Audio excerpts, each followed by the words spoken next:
Olá, seja bem-vindo. Nós somos a Shalom Canaã, uma igreja que sonha em transformar a cidade com a missão de levar as pessoas a um relacionamento crescente com Jesus de maneira simples, bíblica e acolhedora. Nós esperamos que essa mensagem chegue e seja edificante em sua vida. Vou começar me apresentando, que apesar de ser bem velho de casa, tem gente que não me conhece. Eu sou o Caio, muito prazer, né? Eu sou um dos membros fundadores aqui da Shalom Canaã, né? Estou velho de casa, muito velho de casa, e assim, a alma é de velho mesmo, eu devo ter uns 90 anos por dentro, né? E não reparem não que de vez em quando eu vou fazer uma piadinha, outra ruim, e vocês relevam, né? Que eu acho que no fim das contas eu sou gente boa. E eu gosto sempre de contar alguma coisa sobre mim, eu gosto muito de cozinhar, eu gosto muito mesmo. Alguém aqui gosta de cozinhar também? Então tá bom. Agora uma coisa que eu sei que todo mundo gosta, quem aqui gosta de comer? Virou piada aí, já eu nem como muito assim mais não, já foi a época. E quem aqui quando encontra um restaurante, que acha massa, apresenta para todo mundo, quer levar todo mundo lá? Eu sou assim, chato, enjoado, levo todo mundo, carrego geral. E quem aqui, eu gosto muito de filme também, de série, quem que gosta? Filme, série, aqui. E quem que quer fazer todo mundo assistir o filme ou a série que gostou? Sou assim, sou impositivo, não tem democracia comigo não, né? Isso é muito legal, cara, eu amo demais entretenimento desse jeito. Por exemplo, eu gosto muito de arte, de um jeito que a maioria das pessoas não gosta.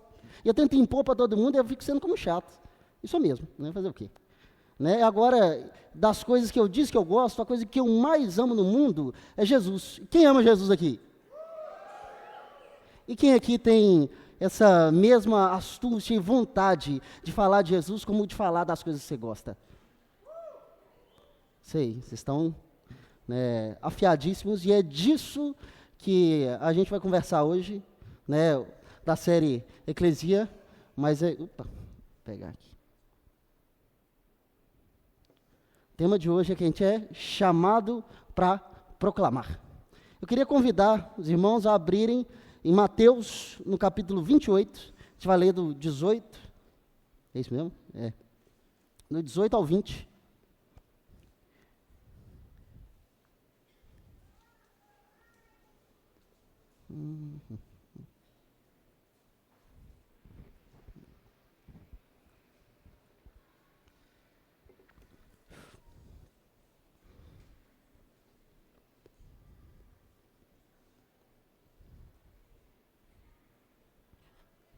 Quem encontrou aí, fala amém. E quem não encontrou, misericórdia. Vocês acharam, vocês estão bons de Bíblia.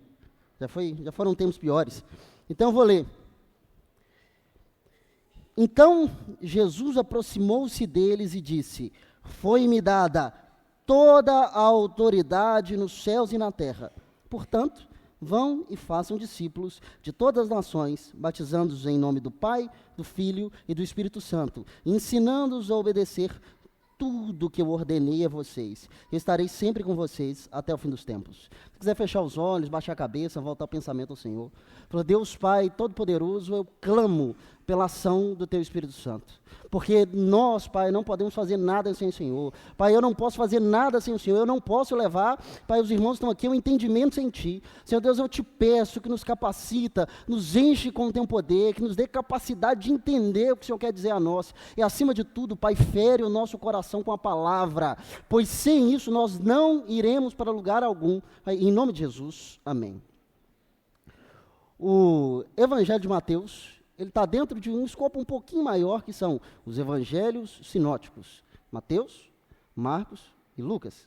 Esses três evangelhos costumam contar a mesma história, de um ponto de vista um pouquinho diferente, né? O evangelho de Marcos, o evangelho mais antigo, né? Escrito principalmente aos romanos, destacando o Senhor mais como essa ideia de servo e tudo. A gente vem para o Evangelho de Mateus, que ele usa essas fontes de referência, conta a história do jeito que ele compreendia melhor, mas ele trazendo um outro aspecto, que é Jesus como rei.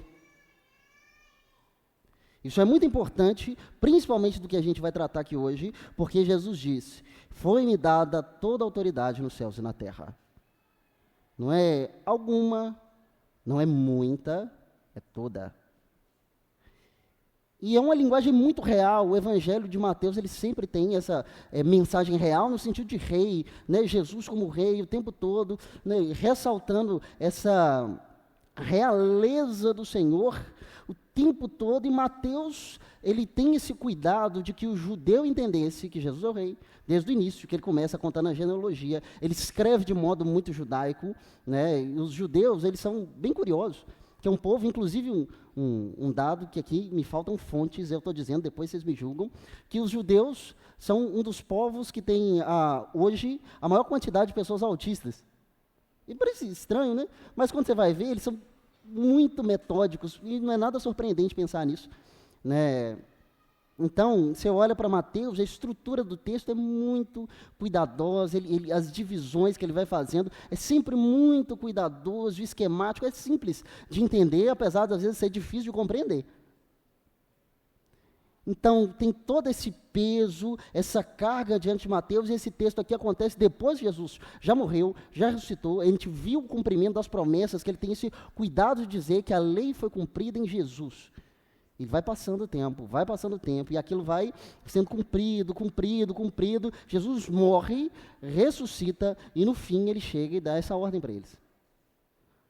Mas eu queria também fazer valer a ordem que está no livro de Marcos, né, o capítulo 16, lê do 14 ao 18. Na verdade, no 15, né? Vocês podem abrir.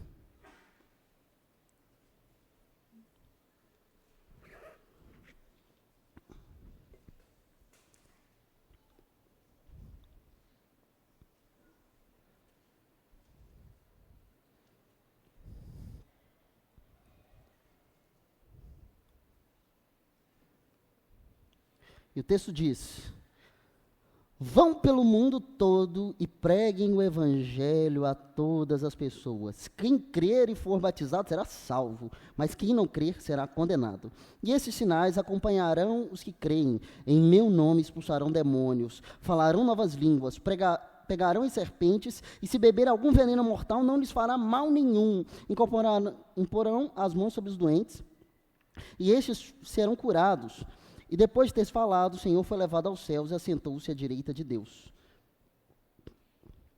E agora, entendendo que a gente é chamado para proclamar da parte do Senhor, que Jesus é o Rei, tem algo que eu preciso definir com vocês hoje, que é extremamente óbvio, mas o óbvio só continua sendo óbvio porque a gente repete ele o tempo todo, que é o que é o Evangelho. Normalmente a gente tem a compreensão de que o Evangelho é essa coisa linda que a gente ouve e que Jesus, né, veio para perdoar os nossos pecados, e de fato isso é parte da mensagem, mas o próprio sentido do termo Evangelho não é algo novo. Os ouvintes, né, não estranharam, e quando você vai observar em Marcos, intencionalmente, nessa mesma parte, ter usado Evangelho é extremamente intencional. Todo romano sabia o que era o Evangelho. E ouvir o Evangelho, na verdade, não era uma coisa nem um pouquinho legal. Por quê? Né, explicar o povo que recebe um Evangelho. O Império Romano era uma nação gigantesca, muito grande. E só que eles não ficaram grandes assim porque eles foram legais com os outros. Eles tinham um exército gigantesco e terrível. E se achavam os donos da cocada preta, né? O dono da bola. Então, assim, nós precisamos levar a civilização para todo mundo, e a gente vai sair conquistando geral. E, de fato, eles faziam. Mas tem algo muito interessante, que a gente vê muito evidente a partir do primeiro imperador romano, que é Caio Otávio César Augusto. O nome é longo, né, porque eles iam juntando um monte de coisa, e esse homem, né, não foi Júlio César o primeiro imperador de Roma, né, foi Caio Otávio, que era sobrinho de Júlio César e filho adotivo dele. Mas quando eles dominavam um lugar, e principalmente um lugar de fala grega, eles dominavam, destruíram a cidade. Antes de chegar na cidade em si, já derrotaram os exércitos, chegava uma cartinha escrita: o Evangelho de Augusto, o Senhor. O que ele está dizendo? Nós já vencemos a batalha. Vocês têm duas opções: vocês se rendem e aceitam a civilização, ou vocês vão morrer. Agora, imagina no ouvido de um romano dizer que há um evangelho. Era uma mensagem um tanto quanto assustadora. Então, desde o início, a mensagem do evangelho, ela não é uma mensagem exclusivamente espiritual, porque essa ideia que a gente tem que o espiritual é bom e o material é ruim, é um negócio muito grego, não é nem um pouco bíblico. Porque se você for olhar, a Bíblia vai dizer que tudo está corrompido pelo pecado e tudo será restaurado, e não somente o que é espiritual. Então, para as pessoas que ouviam, o evangelho era também uma mensagem prática, política. Algo vai ser mudado no mundo. O espiritual também, mas há algo de um confronto direto com o César. Então, o evangelho, desde o início, ele é político, mas não político partidário. Ele está querendo dizer que há um homem mais poderoso que o homem mais poderoso do mundo, e que ele já derrotou todos os exércitos dele, e ele virá tomar essa cidade. Ele virá tomar esse lugar. Então vocês, entendam, ele traz salvação para todo aquele que se arrepende. Vocês vão viver o que vocês nunca viveram, mas aqueles que não aceitarem, vocês já estão condenados, porque o mundo inteiro foi derrotado, a injustiça toda vai ser julgada por Deus. Então não é uma mensagem vazia. E quando o pessoal ouvia, você acha que os cristãos eram perseguidos por nada? Um bando de escravo, comerciante, que não era ninguém na ordem do dia em sua maioria, você acha que eles eram perseguidos por nada? Eles representavam um perigo, eles representavam uma ameaça.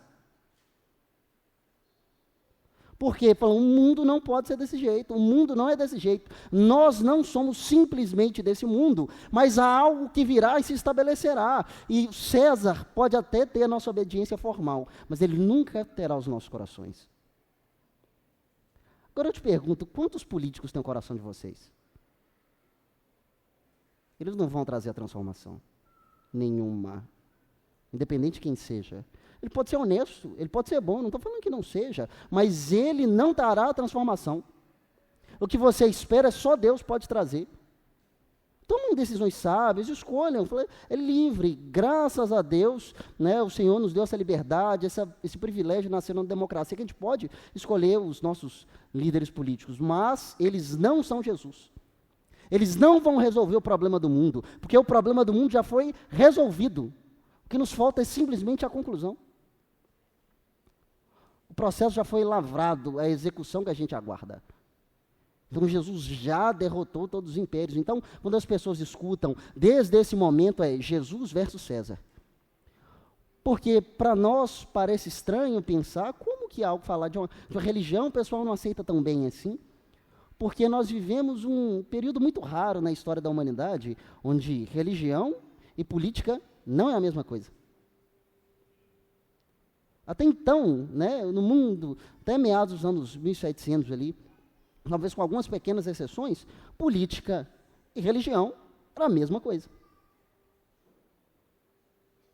Então, Augusto era adorado como um senhor, naquele tempo lá já não era o imperador Augusto mais, mas o imperador era adorado como Deus, como o Senhor, como o Salvador de todas as coisas, o príncipe. Mas não é isso. O que está falando para os cristãos ele pode até ser deles, mas não de vocês. E que terror para eles era ter alguém que eles não poderiam controlar. Ter alguém que tem um Senhor, que tem um líder, que tem um rei, que tem um Deus que é diferente desse que se vê. E essa mensagem poderosa, essa mensagem que confrontou o homem mais poderoso do mundo, às vezes não nos encanta. O evangelho é para mim só. Eu vou respeitar o outro. Você não está respeitando o outro, você está matando o outro. Porque Jesus virá e virá julgar, e você está matando o outro, esperando. Não, o Evangelho, essa mensagem poderosa, cheia de energia, que muda tudo, que confronta tudo, e que todos os líderes serão destruídos, aqueles que não se curvarem diante do Senhor. E isso precisa estar carregado em nós, isso precisa estar arraigado no nosso coração de maneira assim, indissociável. É importante. Mas tem algo ainda mais legal, que é Jesus, ele tem mais legitimidade do que o imperador. E eu queria ler com vocês 2 textos, eu pedi o Gabriel para projetar também, Filipenses 2, no capítulo 2, versos 5 ao 11 primeiro. A gente vai ler bastante a Bíblia, viu?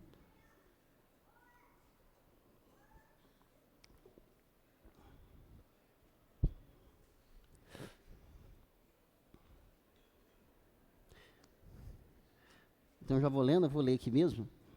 Seja o modo de pensar de vocês, o mesmo de Cristo Jesus, que, apesar de ser Deus, não se considerou que a sua igualdade com Deus era algo que deveria ser usado como vantagem. Antes, esvaziou-se a si mesmo, assumindo a forma de servo, tornando-se semelhante aos homens.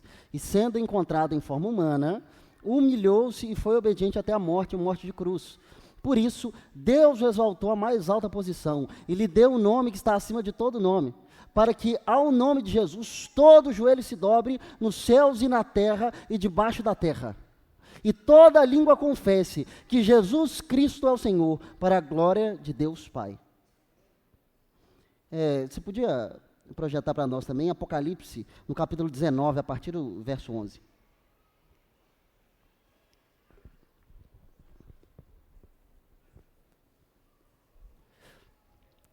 Então, eu vi os céus abertos, e eis que diante de mim havia um cavalo branco, cujo cavaleiro se chama Fiel e Verdadeiro, e ele julga e guerreia com justiça.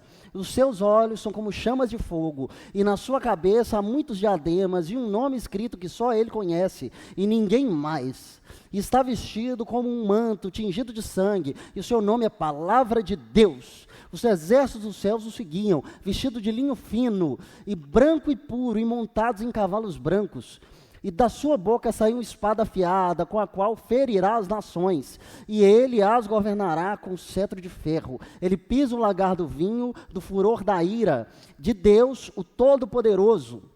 No seu manto e na sua coxa está escrito este nome: Rei dos Reis e Senhor dos Senhores. Mas é importante que a gente defina que Jesus recebeu o nome que era sobre todo nome, e ele usa o título Senhor dos Senhores, Rei dos Reis. E até isso, naquele tempo, ainda era uma mensagem política. O imperador tinha algo que a gente chama de imperium. O que é imperium? Imperium é a capacidade ou o poder para exercer violência sobre os outros. Ele detinha o comando do exército, então ele tinha um império. E como o imperador mantinha a paz em Roma, né, a Pax Romana, com o império. Note que não é dito que Jesus usa esse mesmo poder do imperador, mas a função é parecida: Rei dos Reis, Senhor dos Senhores. Você vê uma série de reis debaixo da autoridade romana. Você vê Herodes o Grande, Herodes Antipa, Herodes Agripa I, a gente vê Agripa II, nós vemos Filipe, a gente vê, por exemplo, o prefeito da Judéia na época de Jesus, que é Pôncio Pilatos. Era um monte de gente sob a autoridade romana, então ele era Rei dos Reis, ele era Senhor dos Senhores. Então por que Jesus não disse eu sou imperador? Todo mundo ia entender, ia sacar a ideia, está tudo bem. Mas não. Jesus afirma e olha para si como o Rei dos Reis e Senhor dos Senhores, dizendo e reafirmando a mensagem de que eu estou acima de César. Sou rei de um reino superior. E diferente de César, que precisa usar outras pessoas para poder fazer e para poder colocar sua autoridade, eu tenho a legitimidade. Me foi dado o nome acima de todo nome, para que todo joelho se dobre. Foi dada a Jesus, concedida. Ele tem a autoridade verdadeira sobre tudo. Toda autoridade humana, se não dada por Deus, é falsa. Aquele que diz, eu tenho a autoridade do Senhor, e você não vê o Espírito sobre ele, é falso. E a gente vive o Evangelho olhando para pessoas, quando a gente não olha para aquilo que é mais importante, para aquele que é mais importante, que é Jesus, o Senhor de todas as coisas. Mas a gente não entende que é de todas as coisas. Para nós é para algumas coisas. E às vezes para as nossas vidas é para algumas coisas. Você não tem preocupação nenhuma em agradar Jesus no seu trabalho. Não, ele é Senhor de mim na igreja. No trabalho, ele não é Senhor da minha vida. Então, chego, vou passar a perna no patrão, ele já tem muito dinheiro, está tudo bem. Ou, às vezes, ser patrão tem função, não, eu não vou pagar esse direito para ele, não. Ele já está ganhando muito, eu vou tirar um pouquinho para mim, não vai nem saber. Ou, você não tem a preocupação de Jesus ser Senhor do seu namoro. Eu vou aqui, não tem problema, eu vou casar com essa pessoa mesmo, vou ter relação sexual com ela, está tudo certo. Jesus não precisa governar essa área da minha vida, não. Não está tudo certo. Ou Jesus é o Senhor de todas as coisas, ou você submete a Ele de maneira verdadeira, ou você esquece, vai para o mundo de uma vez. Você vai ficar aqui na igreja para quê? Você não está nem aproveitando do mundo e nem aproveitando da igreja. Mas você vai chegar lá no fim de todas as coisas, vai queimar no fogo do inferno e nem viveu a vida lá. Ou você toma uma postura ou vai embora. Porque senão a gente perde a melhor parte do relacionamento com Deus, que é esse encher do Espírito Santo, é viver as experiências sobrenaturais de verdade com Deus, é estar ligado direto no trono. Cara, a gente perdeu isso porque amou mais o mundo do que a Deus, que outra pessoa foi o Senhor das nossas vidas, e às vezes nós mesmos. Então a gente nem fala, nem proclama nada, porque aquilo não faz diferença nas nossas vidas. É só uma programação de domingo. Então a gente precisa entender que Jesus é de fato o Senhor, Jesus de fato tem autoridade que ninguém mais tem. E qualquer autoridade vai te levar para o inferno e não para a presença dele. Mas tem algo que às vezes a gente vai falar do Evangelho e acaba esquecendo um pouquinho. De que a mensagem do Evangelho não é exclusivamente espiritual. Não é só sobre o que eu faço, o que eu vivo, onde que eu vou para depois de morrer. É dizer que o mundo inteiro vai mudar. No sentido físico mesmo. A gente acaba entendendo a volta de Jesus é algo assim que acontece nos nossos corações. Não. Jesus vai voltar mesmo. Sabe o texto que a gente leu de Apocalipse? Jesus tem o nome escrito na coxa, né? Senhor, Rei dos Reis, Senhor dos Senhores, ele vai voltar e nós veremos isso, do Senhor estabelecendo o seu reino neste mundo. Porque o Evangelho pressupõe essas coisas, de que agora nós somos embaixadores desse reino, o reino de Deus está no meio do mundo por nós, mas ele se estabelecerá de fato, e Jesus reinará pessoalmente sobre todas as coisas e todas as pessoas. Não é algo vago, não é talvez o que hoje a gente vê que é uma transformação para quem entra na igreja, é sobre o mundo inteiro, no sentido físico, sabe, as coisas que a gente pega, as terras que a gente vai, em todos os lugares, em todas as placas dirão, Jesus é o Rei dos Reis e o Senhor dos Senhores, porque Ele é Rei de fato do mundo. Mas a gente vive como se Jesus não fosse voltar. Como se o que mais importasse são as coisas das nossas vidas. E às vezes as coisas lícitas, as coisas justas. A gente pega a dedicação ao nosso trabalho. Cara, é muito bonito dedicar ao trabalho. O trabalho é santo, é um ministério, a gente tem que olhar para isso, um serviço a Deus. Paulo vai dizer que aquele que trabalha como se ele estivesse trabalhando para o Senhor. Lindo, cara, trabalho de verdade. Se você gosta do seu trabalho, melhor ainda. Cai para dentro, vai embora. É muito bom, só que esse seu trabalho não é o resumo de todas as coisas. Você exerce parte do que você foi chamado para fazer, você revela Jesus no seu trabalho, mas o seu trabalho não pode te impedir de se relacionar com Deus. Se relacionar com a sua família, porque senão ele perde o sentido. Nada pode ocupar esse espaço que é do Senhor, e às vezes a família ocupa esse espaço. As pessoas colocam onde não deveria estar, no espaço de idolatria, casamento, filhos. Se você coloca qualquer coisa no lugar de Deus, aquilo se torna um demônio na sua vida. E as coisas boas, as coisas lícitas, muito mais facilmente chegam nesse lugar, porque a gente não consegue perceber que são coisas ruins. Ninguém coloca o pecado no lugar de Deus, fácil assim, porque a gente entende que é pecado, a gente entende que a gente precisa mudar, mas agora as coisas boas, facilmente a gente coloca. Porque é bom, cara, não tem problema. Tem problema sim. Todas as coisas no seu devido lugar, porque Jesus é o Senhor até da sua família. Se você diz amar seu filho e deixa de corrigi-lo, você não ama ele, você odeia. Porque você não está fazendo ele mais parecido com Jesus. Então a gente precisa ficar atento a essas coisas, porque a gente diz algo com a boca, mas com o comportamento a gente vai para o outro lado, e as coisas não podem ser assim. Nós precisamos ser coerentes, nós precisamos ser consistentes. Porque nós somos embaixadores de quem Jesus é. Nós somos os representantes dele na terra, que Jesus disse: me foi dada toda a autoridade. E aí ele envia os discípulos. Então é isso que a gente tem que carregar, o que é representação de Jesus. Foi dada toda a autoridade de Jesus e a gente está representando ele. Nós somos embaixadores dele. Isso é importante, como é que você diz que você é embaixador de Jesus, mas a sua vida é uma bagunça, cara. É difícil de fato a gente viver uma vida reta. Quem diz que é fácil é mentiroso. É difícil você estar diante do Senhor, é custoso, é algo doloroso, mas é a melhor coisa que existe. E através da capacitação do Espírito Santo a gente vai entendendo isso. Mas a gente nega essas coisas em prol da nossa própria vontade. Então, voltando, o Evangelho é essa mensagem que Jesus tem toda a autoridade no mundo, que ele virá construir e reconstruir todas as coisas. E que o Senhor precisa reinar sobre nós, reinar sobre todo mundo, é o Senhor e nele exclusivamente que está a salvação. Mas eu preciso relembrar a historinha, essa linha do tempo, que nos ajuda a revelar com muita facilidade sobre o Evangelho, sobre a mensagem dele para os outros. Deus fez Adão e Eva sem pecados. Eles escolheram pecar. O Senhor tinha dito: se vocês pecarem, vocês vão morrer. Mas da sua infinita misericórdia, Deus traça um plano. Eles vacilaram, um preço de sangue precisa ser pago, e quem vai pagar essa conta sou eu.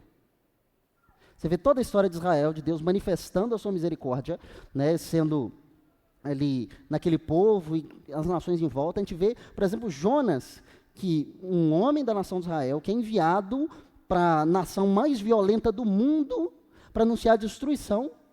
O pessoal se arrepende e Deus tem misericórdia. E nem era o povo de Israel. Então, desde ali, o Senhor está preocupado em fazer as pessoas olharem para ele e falar: estou revelando quem é, venham a mim, venham a mim, venham a mim.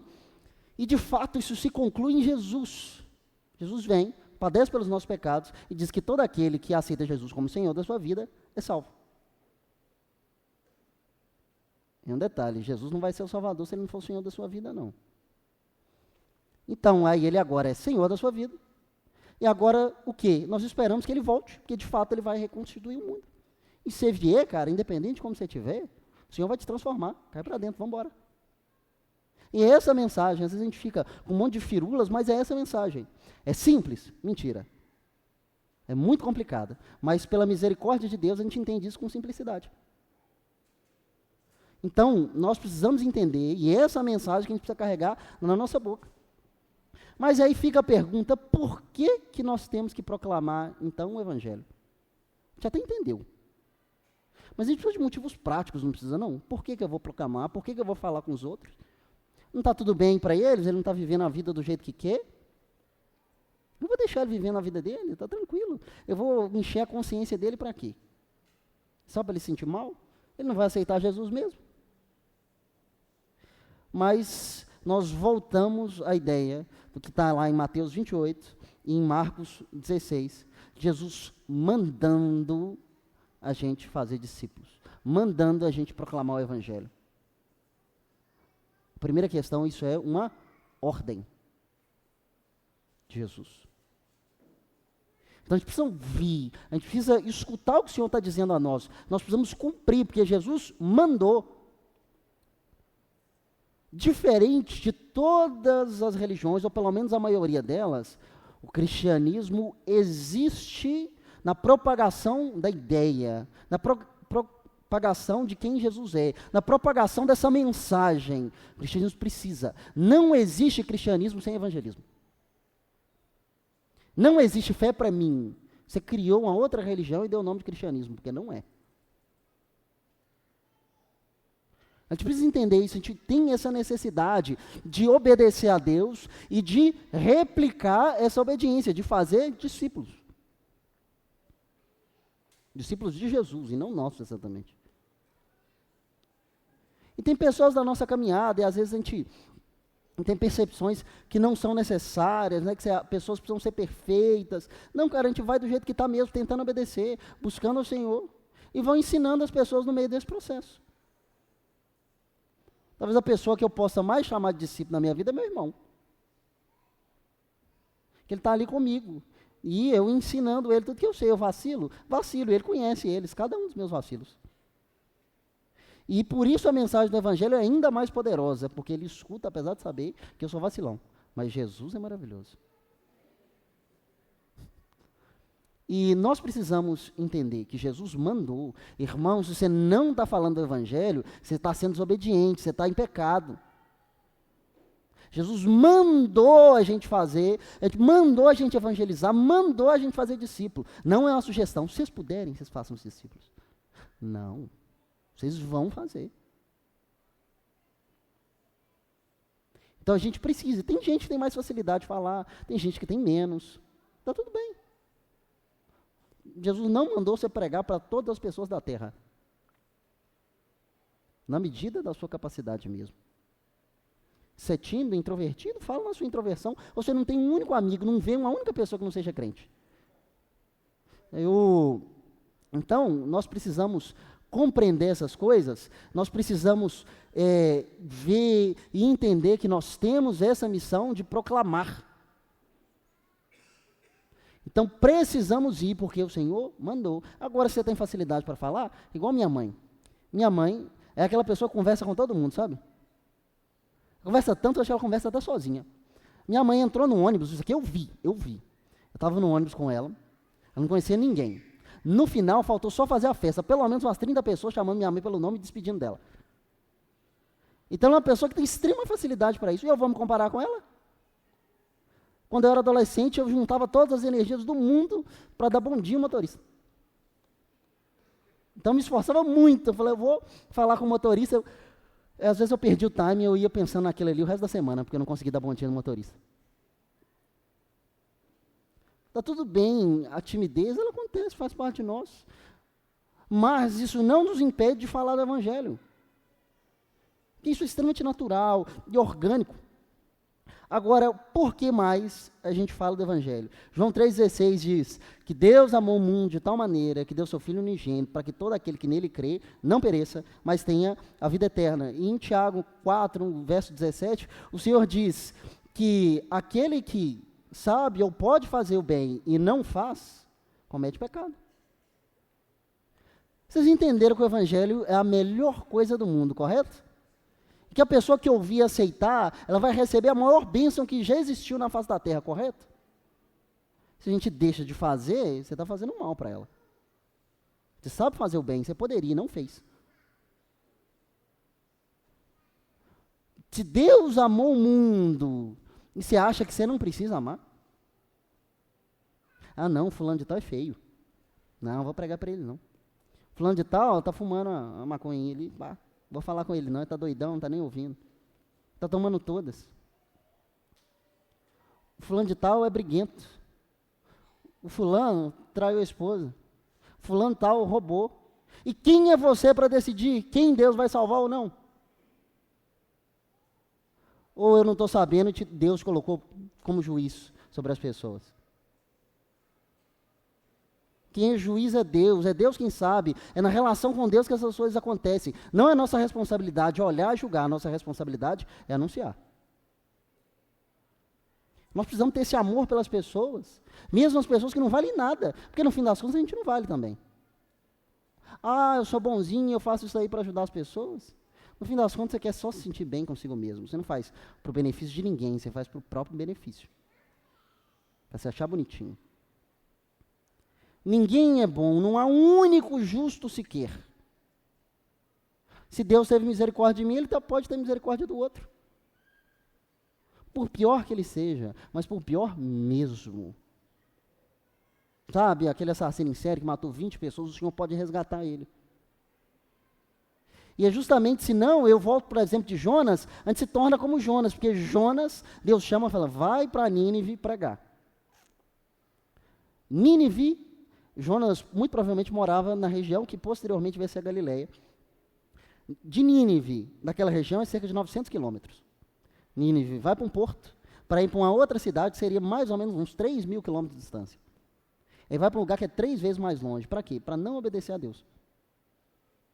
Porque o que acontece no capítulo 1, o pessoal teme a Deus mais que Jonas, porque Jonas está nem aí. Aí ele joga ele no mar, a impressão que dá no texto é que Jonas queria era empacotar mesmo, morrer para não ter que cumprir a mensagem, um peixe vai, salva ele, ele faz uma oração todo arrependido, não, que lindo, um salmo. Aí chega no capítulo 3, ele vai pregar em Nínive. A cidade falou que era um caminho de 3 dias, e um dia, lá parece que ele estava pregando tudo, dizendo, daqui a 40 dias Nínive vai ser destruída. Mas a gente tem que lembrar que os assírios não eram flor que se cheire mesmo. Muito provavelmente, se chegarem em Nínive, do lado de fora das muralhas, estariam pessoas empaladas, esfoladas, talvez ainda vivas, né? Sem as peles, com uma vara atravessando ela de cima a baixo, né? Na verdade, de baixo para cima, gritando vivas. Maravilhoso o lugar. É até justo, se for pensar, Jonas não querer ir para lá. Ele não queria que esse povo salvassem, eles são ruins mesmo, deixa eles. O Senhor vai destruir, que coisa boa. Mas ele chega lá e, para surpresa de todo mundo, eles se arrependem. Estão melhor que Israel. Por certo, uma quantidade de outras questões, né, quando você vai observar, muito provavelmente naquela época, uma série de desastres naturais aconteceram que apontavam que haveria alguma ira divina dentro da própria crença dos assírios, que eles seriam destruídos. Jonas vem só com a cerejinha do bolo. Mas o fato é, eles se arrependem. E Jonas vai para o topo do morro e fica olhando, aguardando Deus botar fogo em Nínive. E depois, Deus faz crescer uma plantinha, mata a plantinha, e ele fica muito bravo, né? E ele falando que o Senhor matou a planta, e depois bravo, falando com Deus também. Eu sabia, eu não queria vir, eu sabia que o Senhor era misericordioso, que se eles se arrependessem, eu ia salvar eles. Revoltado com Deus, porque Deus teve misericórdia dos assírios. Imagina, e Jonas termina de maneira muito linda, porque Deus mata a plantinha que ele tinha feito crescer, ali perto de Jonas, e ali é um calor escaldante, aquela região. E Jonas, revoltado, ele fala com Deus, eu quero até morrer por causa disso. E Deus fala, você está chorando por causa de uma planta, que você não fez nascer, crescer, eu fiz crescer, eu que matei. Mas agora, você não tem misericórdia de mais de 120 mil pessoas, e dos animais que estão lá?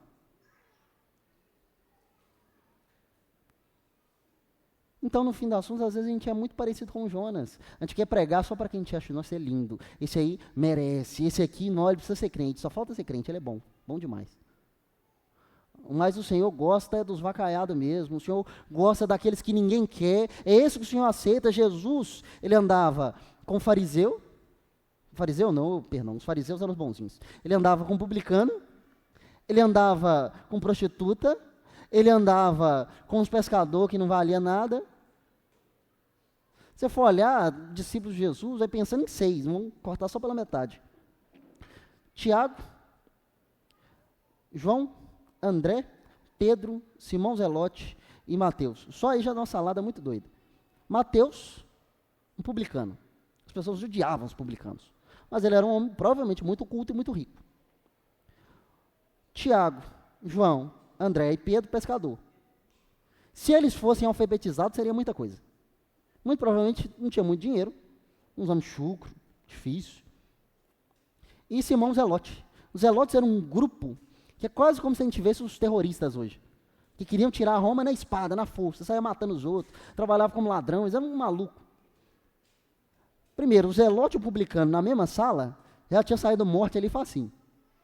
Mas você pega um Zelote, um publicano, um monte de pescador, e uma pá de gente mais maluca que a outra, e Jesus assenta com eles. Esses aqui vão ser os meus discípulos. Você teria escolhido eles? Provavelmente não, né? E esse que o Senhor escolheu. O ladrão na cruz que se arrepende, Jesus falou, não, você vai estar comigo no paraíso hoje. Porque o estado que a gente se encontra não vai nos levar ao Evangelho. O que nos leva ao Evangelho é ouvir a mensagem e se arrepender e falar, não, é esse cara que eu quero como Senhor. Tirando isso, não vai rolar. Mas aí a gente pergunta, tá, eu entendi que eu preciso proclamar, eu entendi qual a mensagem, mas falar onde que eu vou pregar então? Porque o texto vai dizer, ide por todo mundo e pregai o evangelho a toda criatura. Eu falo, verdade. Mas tem algumas pessoas que interpretam esse texto como indo, em gerúndio, que é algo ativo. Mas o conselho que eu dou é, pense das duas maneiras. Algumas pessoas são chamadas para ir para outros lugares, muito distantes, são chamados para ir longe e pregar a mensagem do evangelho, e amém, o Senhor chamou essas pessoas mesmo. Assim como os discípulos, assim como o apóstolo Paulo, uma série de outras pessoas que foi chamada para ir anunciar bem longe o evangelho. Mas não é para todo mundo, na verdade essas pessoas são mais a exceção do que a regra. A maioria das pessoas que pregou o evangelho na história do mundo não foram esses. Esses talvez pregaram para mais gente, individualmente. Mas a maior parte das pessoas que pregou o evangelho era um escravo que saía de um lugar e ia para outro. Isso é vendido. A maior parte das pessoas que pregou o evangelho era um comerciante que saiu daqui e foi para outro lugar, e por lá ele foi pregar. Não eram pessoas, super crente, era gente normal. E era gente normal que às vezes não tinha um profundo conhecimento das Escrituras. E talvez você olhe para mim, eu não conheço, eu nunca li a Bíblia toda, eu não conheço de cabo a rabo, eu não sei o nome de todos os reis de Israel, eu não conheço toda a genealogia de Jesus. E por isso eu não vou pregar o evangelho. Não é isso não, meu irmão. A gente fala e vive daquilo que a gente conhece. Eu não estou aqui te incentivando a não conhecer, muito pelo contrário. Um crente lê a Bíblia inteira é o mínimo, não é nem o máximo, não é nem uma coisa, nossa, eu li a Bíblia inteira, é o mínimo. Sabe? É igual uma criança que sabe andar, é o mínimo. Isso não devia nos impressionar. Mas se não deu tempo ainda, você acabou de conhecer Jesus, prega o que você sabe mesmo, diz daquilo que você revelou, você acha que a maioria das pessoas que pregou o evangelho na história do mundo tinha um doutorado em teologia? Nem existia teologia a maior parte da história do cristianismo. Então a gente sai da responsabilidade porque diz, eu não conheço o suficiente. Você está usando desculpa. Nós precisamos entender que essa responsabilidade é nossa, de revelar aquilo que a gente conhece. O apóstolo Paulo, na primeira carta aos Tessalonicenses, na segunda ele dá os entenderes disso também. Ele fica um período bem curtinho em Tessalônica, cerca de 6 meses só, mas ele vai enviar a carta e fala, rapaz, eu fui saber de vocês. Na região em volta muito grande, é como se eles estivessem em Minas Gerais e o pessoal lá na Bahia soubesse deles. Falou, não preciso nem falar quem que eu sou não, porque o pessoal conhece vocês. A mudança de vocês foi tão grande, a transformação, essa vida no evangelho foi tão profunda, que todo mundo sabe da mensagem de vocês. Enquanto isso, a igreja de Corinto, que Paulo fica lá uma vida quase, fica muito tempo lá, ele manda as correções, a galera assim, fazendo um escarcéu. O cara tendo relação com a esposa do pai e o pessoal deixando ele na igreja normal. O que não importa não é o quanto a gente conhece, mas o quanto a gente vive e está disposto a espalhar essa mensagem. A gente não pode guardar isso só para nós. Não podemos achar, eu não estou preparado ainda, nunca vai estar. Nunca. A gente vai sem estar preparado mesmo, o Senhor capacita. Fala com simplicidade, diz daquilo que você viveu. Então, aí a gente vai para como a gente prega o evangelho. Aqui eu queria que vocês abrissem em Romanos, no capítulo 10, para a gente ler do verso 14 ao 17.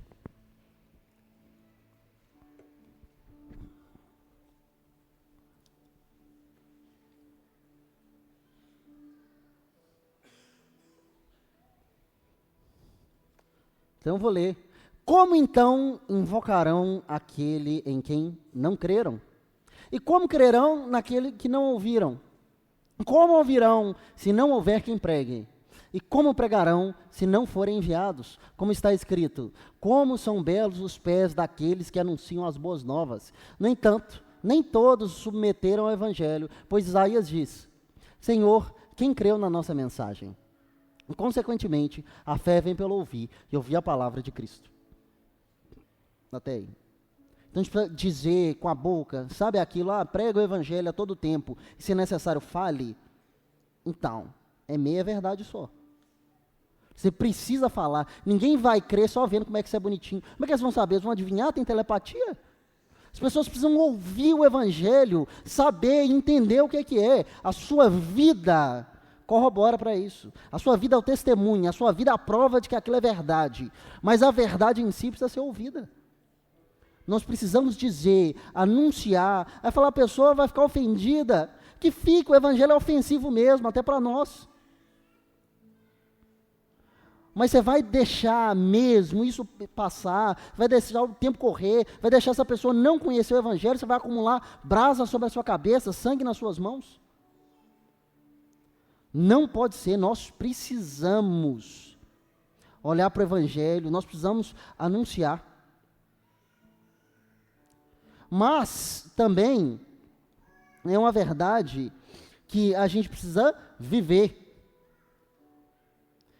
Né, o texto, ele vai nos dizer, ele está aqui, 1 Coríntios 10, verso 31, se vocês quiserem abrir.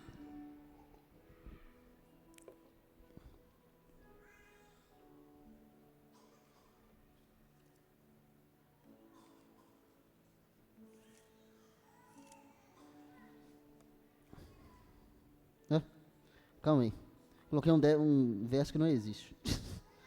Oh, Jesus. Agora, não, existe sim.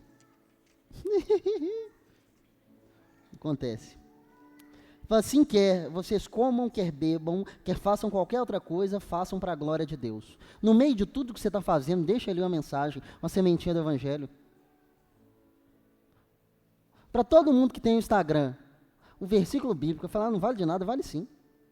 Desde que não seja com a foto indecente junto, eu acho uma coisa muito boa. Né? Então, nós precisamos manifestar quem Deus é em cada pequeno detalhe. Tudo da nossa vida.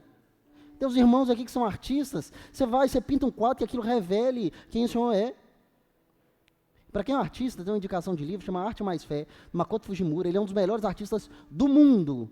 Eu quero é crente, muito crente. Muito mesmo. E mesmo os quadros que ele pinta, que são um monte de quadro, que é meio nada a ver, assim, para quem não gosta de arte moderna, aí ele vai começar a explicar do quadro, você começa até a chorar, rapaz. Uma potência do Evangelho, tudo que aquilo representa para ele manifesta aquilo que ele faz. E também diz claramente, mas tudo que ele vive, produz, reflete quem o Evangelho é. Quem Jesus é. Isso precisa permear a nossa vida, permear a nossa mensagem, a gente não pode deixar. Então é extremamente importante que nós anunciemos, digamos, com a boca mesmo, que a gente vive em conformidade com essa mensagem. Não tem como. E você fazer uma coisa sem outra, porque você fala do Evangelho, mas não vive, aí também não adianta nada não, ninguém vai te ouvir.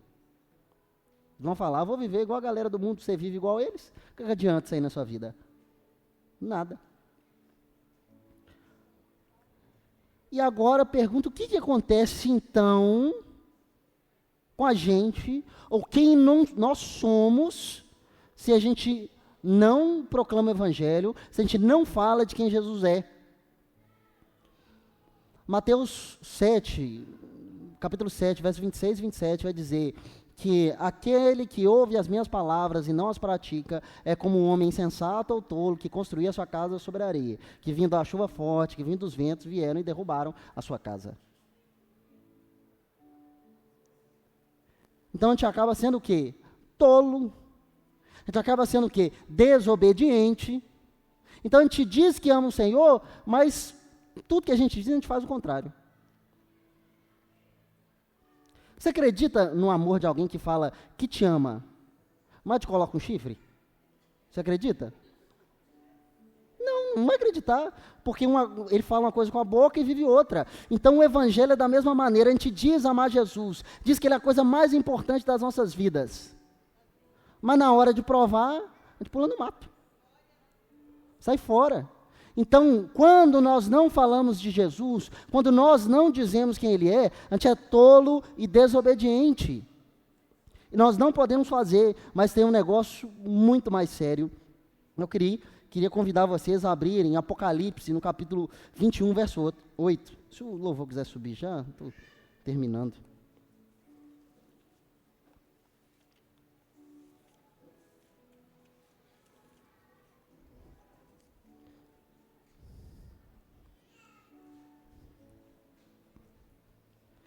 Então eu vou ler. Mas os covardes, os incrédulos, os depravados, os assassinos, os que cometem imoralidade sexual, os que praticam feitiçaria, os idólatras, todos os mentirosos, o lugar deles será no lago de fogo que arde com enxofre. Esta é a segunda morte. Os covardes, os que se acovardam.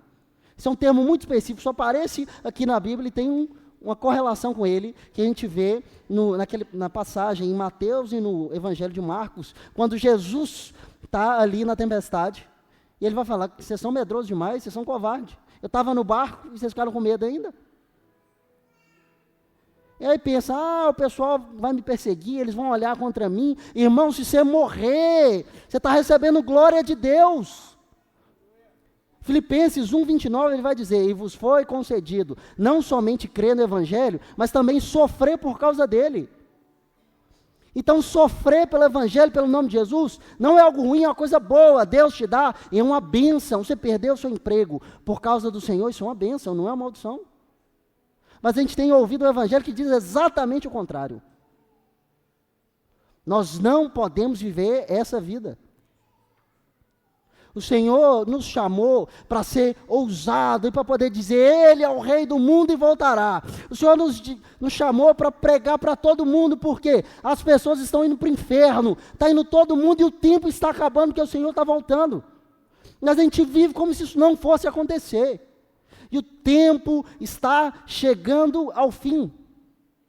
E para provar que o tempo é curto, eu queria deixar um verso que eu li, de um livro de poema para crianças. Meu celular trava aqui. Um poema chamado Tempo, de Olavo Bilac. Ele diz, eu sou o tempo que passa, sem princípio, sem fim, sem medida. Vou levando a aventura e a desgraça, vou levando as vaidades da vida. A correr de segundo em segundo, vou formando os minutos que correm. Formo as horas que passam no mundo, formo os anos que nascem e morrem. Ninguém pode evitar os meus danos. Vou correndo sereno e constante. Desse modo, de 100 em 100 anos, forma um século e passa adiante. Trabalhai, porque a vida é pequena e não há para o tempo demoras. Não gasteis os minutos sem pena, não façais pouco caso das horas. Mas nós fazemos pouco caso das horas. Nós achamos que Jesus não vai voltar. Quando Ele está às portas, nós veremos Jesus descer em glória, como nunca vimos nada na história do mundo. Então esse evangelho do rei que derrotou todas as coisas, derrotou todos os exércitos e virá tomar o mundo, nós veremos isso acontecer. Mas o tempo se abrevia, e o que a gente está fazendo para levar isso para mais pessoas? Nada, nós somos covardes, tolos, nós somos incrédulos.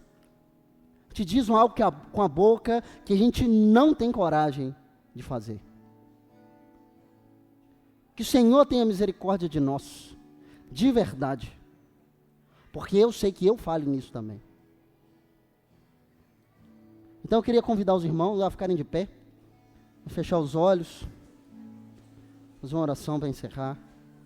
Senhor Deus, Pai Todo-Poderoso, eu te peço que tenha misericórdia de nós, porque nós dizemos que acreditamos no Senhor, nós dizemos que o Senhor é o Rei sobre todas as coisas, sobre todas as pessoas, mas vivemos de outra maneira. Nós estamos em pecado e tenha misericórdia de nós. Senhor, enche o nosso coração com ousadia, Pai, enche o nosso coração com Teu poder, com Teu Espírito Santo, para que possamos testemunhar na vida das pessoas que Tu és o Senhor, que Tu estás acima de todas as coisas, que o Senhor voltará. Que a gente não diga isso exclusivamente com a boca, mas que nós, tomados pelo poder do Evangelho, tomados pelo Teu Espírito Santo, consigamos anunciar isso para todos e em todo lugar, Pai, em nome de Jesus. Amém. Obrigado por nos ouvir. A Shalom Canaã é uma igreja em células localizada na cidade de Ipatinga, em Minas Gerais. Um lugar de transformação contagiante. Cremos que tudo vem da palavra e ela nos conecta com Deus, com o próximo e com a nossa cidade. Para nos conhecer melhor e manter contato, acesse o nosso Instagram, @ShalomCanaã.